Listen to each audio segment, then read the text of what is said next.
So now my mission today is simple. I'm going to crawl right down into your mind and I'm going to convince you without any shadow of a doubt remaining that you cannot afford just to be a freight broker. You cannot afford just to be an entrepreneur. You must be an owner because you want to be financially successful. Financial success comes with you learning how to invest in companies other than your own.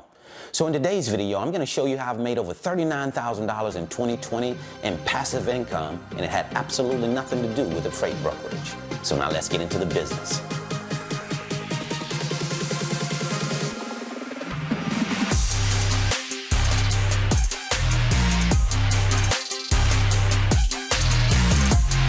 So now, just in case this is your first time here, my channel shares the challenges and successes of small business ownership through my eyes as a freight broker. So if you're interested in getting the most out of your potential, then you're in the right place.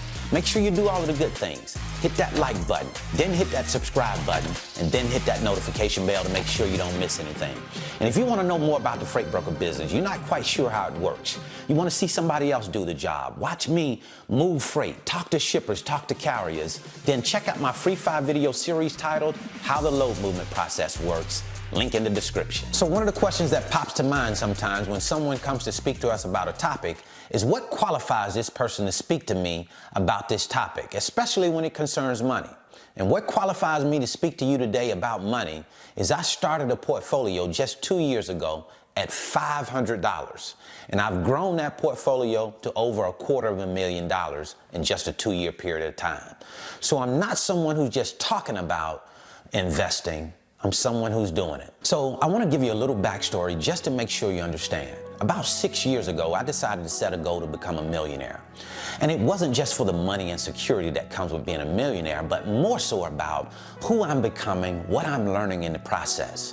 You see, what I've learned in the process of becoming a millionaire is, yes, you can do it if you just focus and do one thing really well. But you can get there a whole lot faster if you become part owner of some of the best and most prestigious companies in the world. Because it doesn't pass the common sense test, doesn't pass the financial literacy test for me to put all of my eggs in one basket, meaning me putting all of my money into Alliance Logistics. And don't get me wrong, I believe Alliance Logistics is a great company. I wholeheartedly believe in my company. But there's no way that I'm gonna put all of my money in any one company. So back in 2018, I started to study the stock market. I wanted to find out how are people going out and buying companies, selling those companies, and making profit. You know, because I had always heard about it and really had a fascination with it, but never really took off further than that because I didn't have a big goal tied to it. But once I set the goal to become a millionaire, then it was like, man, I wanted to find out exactly how it worked. I wanted to spend my time figuring out more and more about the stock market. Because the people that I was studying, the millionaires that I was studying, all of those guys and ladies were in the stock market. So since I wanted to become a millionaire, then it automatically lined up with me saying, hey, I'm gonna study the stock market, find out more about it. So I started to read books by these folks. I started reading books like Money Master the Game by Tony Robbins. Then I read a book called Little Book of Common Sense Investing by Jack Bogle. I read a book called Start Late and Finish Rich by David Bach. Then I read a book called The Total Money Makeover by Dave Ramsey. And then I finally read a book called The Complete Guide to a Successful and Secure Retirement by Larry Sweatrow. And when I was reading these books, I started to really understand that one commonality amongst all of those books is investing is not an option, it's a requirement. If you want to become financially free, if you want to become a millionaire, then you have to earn a return on your money. Saving is not enough. You're probably not going to save your way to a millionaire. So we have to earn a return on our money. And how you do that is within the stock market. At least that's one of the ways.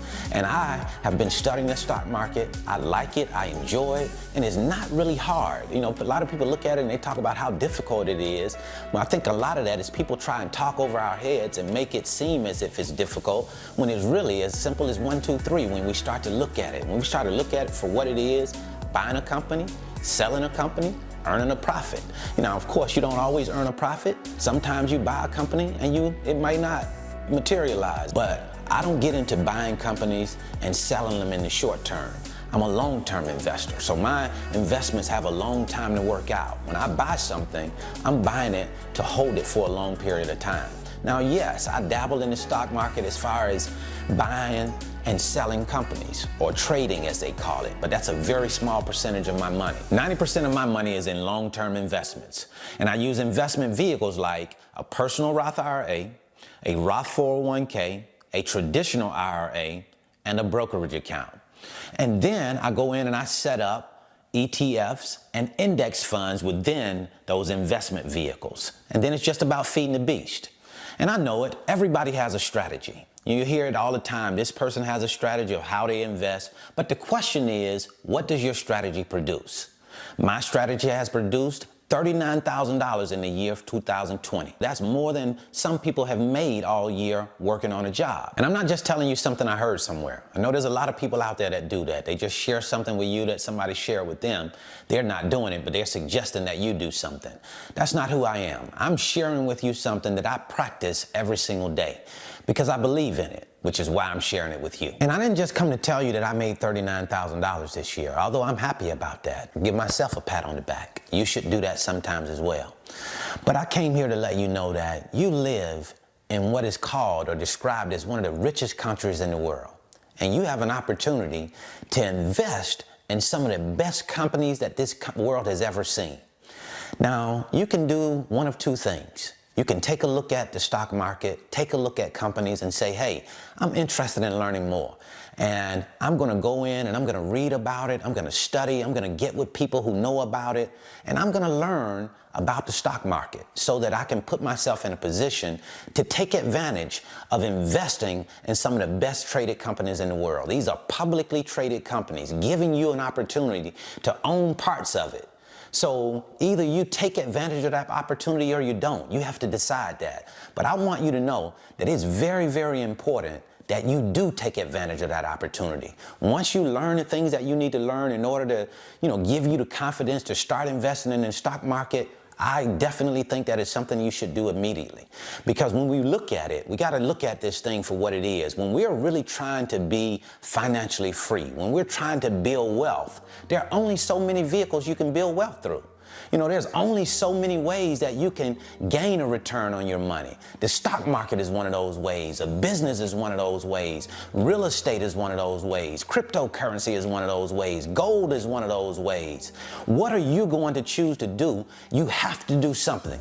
So I wanted to suggest to you today, take a look at the stock market. Not necessarily that it's something that you have to do, but at the very least, take a look at investing in some of the best companies that the world has ever seen. And why do I say some of the best companies in the world?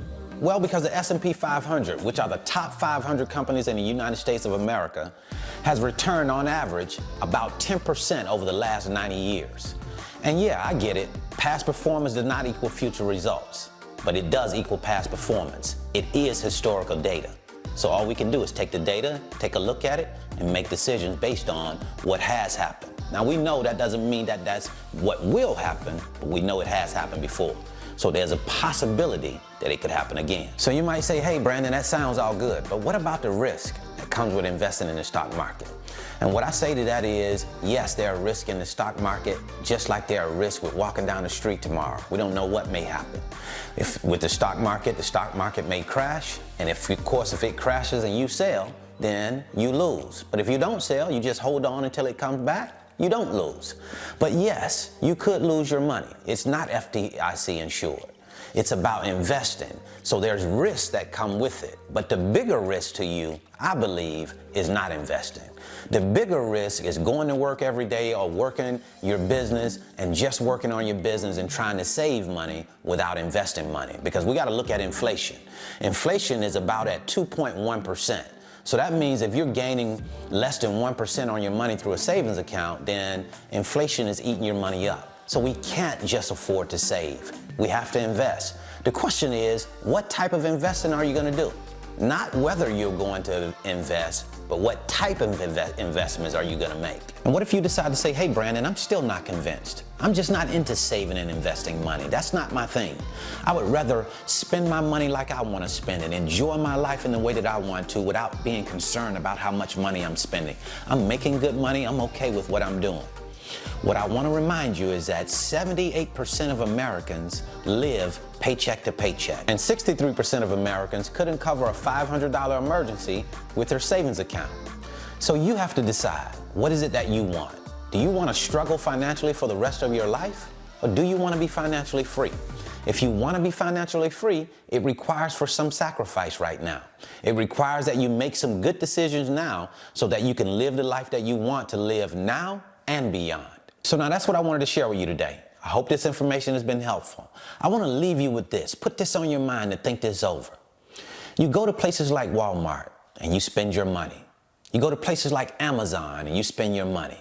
You go to places like Tesla and you buy a beautiful new car, spending your money. But you don't own any part of those big, wonderful companies. Does that pass the common sense test? Not to be an owner, to always be a borrower? It doesn't, does it? Let's change that. Let's become owners in 2021 and beyond. See you at the top, because the bottom is much too crowded.